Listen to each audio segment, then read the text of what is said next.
আর মোবাইলটা যে আমাদের কি করে দিল ভাই, মানে পুরো কমন সেন্স, হিউম্যান বিহেভিয়ার সব নষ্ট করে ফেলছে।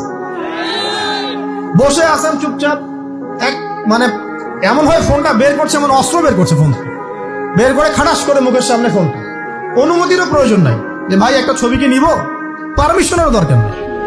মানে ম্যানার্স কমন সেন্স নষ্ট করে ফেলছে।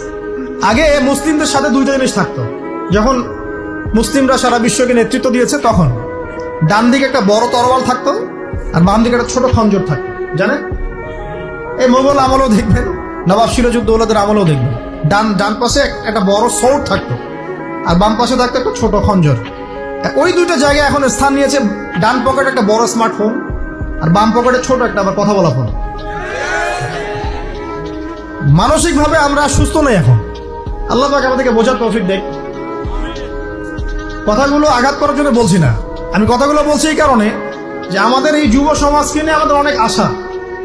যুবকরা ইসলাম শিখবে, এলেম শিখবে, আমল করবে, ইনশাআল্লাহ আগামী দিনে এই জাতিকে নেতৃত্ব দিবে। এই সময় থেকে যদি ওদেরকে ট্রেন্ড আপ করা না যায়, তাদের ম্যানার্স, বিহেভিয়ার, হিউম্যান বিহেভিয়ার গুলো ডেভেলপ করা না যায়, তাহলে আগামী দিনে কি এরা জাতিকে নেতৃত্ব দিতে পারবে?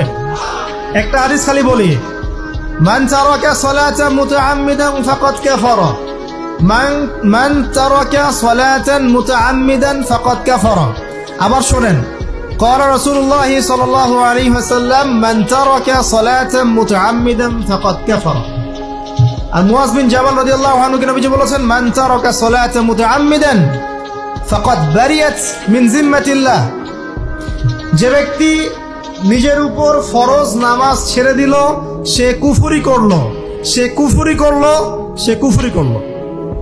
মুয়াজ বিন জাবালকে নবী সাল্লাল্লাহু আলাইহি ওয়াসাল্লাম বলছেন, যে ব্যক্তি ফরজ নামাজ ইচ্ছা করে ছেড়ে দিল, সে ব্যক্তি আল্লাহর জিম্মা থেকে মুক্ত হয়ে গেল। নামাজ ছাড়বেন প্রিয় ভাই, 5 ওয়াক্ত নামাজ জামাতের সাথে ইনশাআল্লাহ। আল্লাহ আমাকে তৌফিক দেখ, আপনাদের সবাইকে তৌফিক দান করুন, আমিন। জামাত যদি না পান একা পড়ে নেবেন, ঠিক আছে? যদি ঘুমিয়ে থাকেন ঘুম থেকে উঠে পড়বেন, ভুলে গেছেন যখন মনে হবে তখন পড়বেন। ওযু করার পানি নাই, কি করবেন? তায়াম্মুম করবেন। তায়াম্মুমেরও কিছু নাই, আপনার কোনো কাপড়ই নাই, সতর ঢাকার কোনো কাপড়ই নাই, কি করবেন? বসে বসে নামাজ পড়বেন ওই অবস্থাতে। এটা কোনো মাফ নাই, মানে আপনার ওযু করার কোনো পানি নাই, তায়াম্মুমের কিছুই নাই, কাপড়ও নাই সতরে, তখনও নগ্ন হয়ে বসেই নামাজ পড়তে হবে, মাফ নাই। যখন শোয়ানো হবে মাথা থেকে কি থাকবে? সালাত।